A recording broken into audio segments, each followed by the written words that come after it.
I'm quite happy that the judges received this matter the way we did. What do you make of the personal cost order against the president? I mean, obviously that's quite a harsh ruling for the court to be making. Well, that's a decision that has been made by the judges as they deem fit.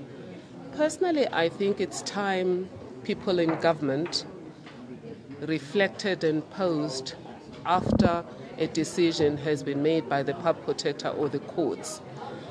Increasingly, people just decide to take a matter on review within minutes of a decision being made, and that gives me a sense that people do not apply their minds. I would think that this kind of decision by a court is trying to say to people, please pause, please think about implications for good governance and implications for the use of taxpayers' monies, which should be building hospitals, we should be providing medicines in hospitals, and all of the things that we need to promote socio-economic inclusion in our country.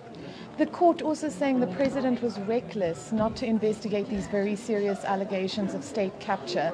And, you know, there's also been a finding in the cost matter that he effectively tried to stop you from doing your constitutionally mandated job. I mean, in the wake of these findings, do you think that there should be a serious consideration about his fitness to lead? And I know that's a strong question to ask you. I'm not going to comment on the president's fitness to lead, but I would say that the decision that the president was reckless resonates with my own view of how the president dealt with this matter. If somebody says your house is burning, honestly, you've got to sort out that, find out is it true. In terms of Section 195 of the Constitution, the president had a duty to investigate this matter the moment he knew that Deputy Minister Jonas was making these allegations. We know that there's been a call from, amongst other people, Julius Malema, for you to be the new head of the NPA. What do you say about that?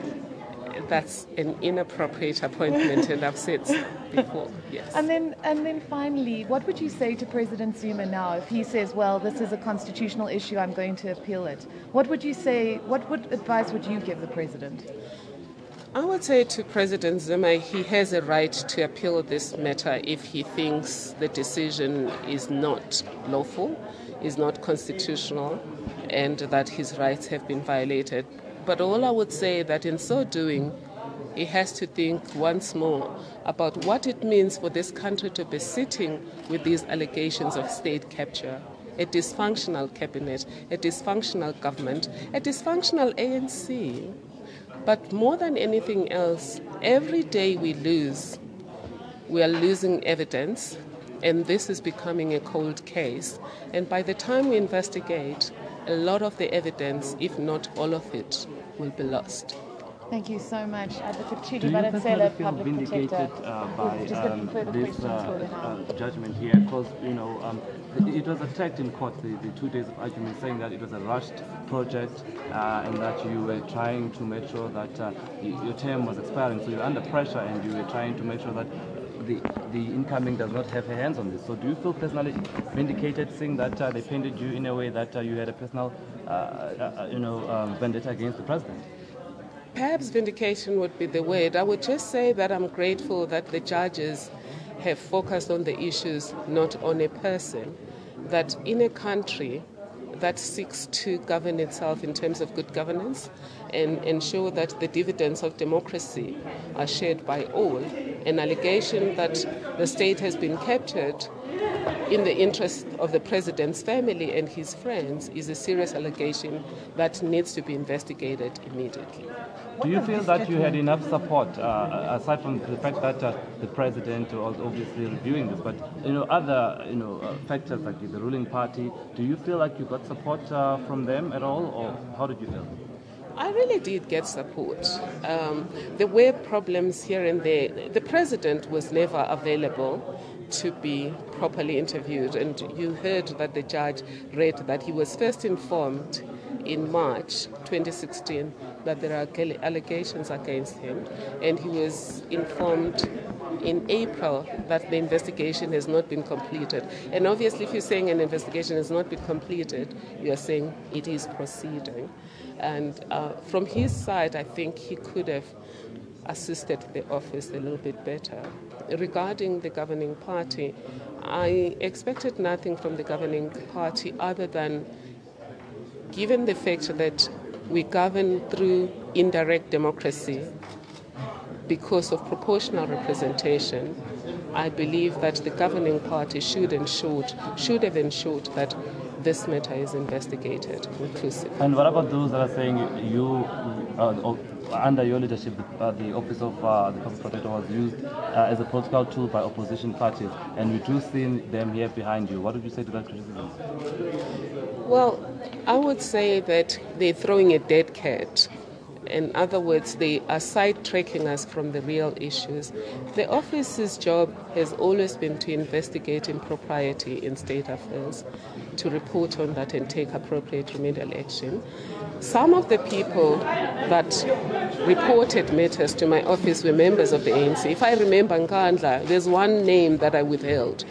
That is one organization that filed that complaint.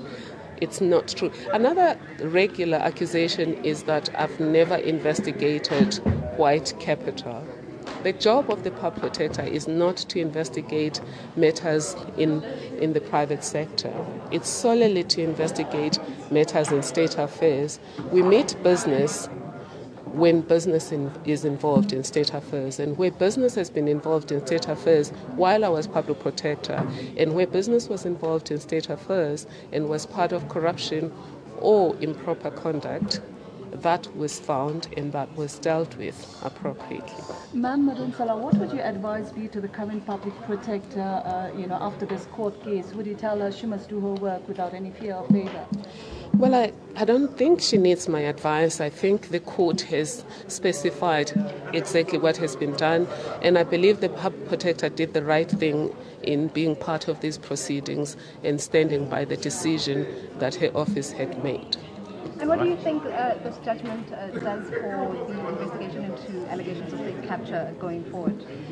The essence of this judgment is the rule of law, as Justice Judge President Lambo said. It's really about restating and reinforcing the rule of law. Within the context of the rule of law, the key element that emerged today is accountability. That nobody can exercise public power without being accountable or answerable for the exercise of that power. And what we've heard since the state capture allegations emerged is a refusal to be accountable. Thank you so much. Thank you.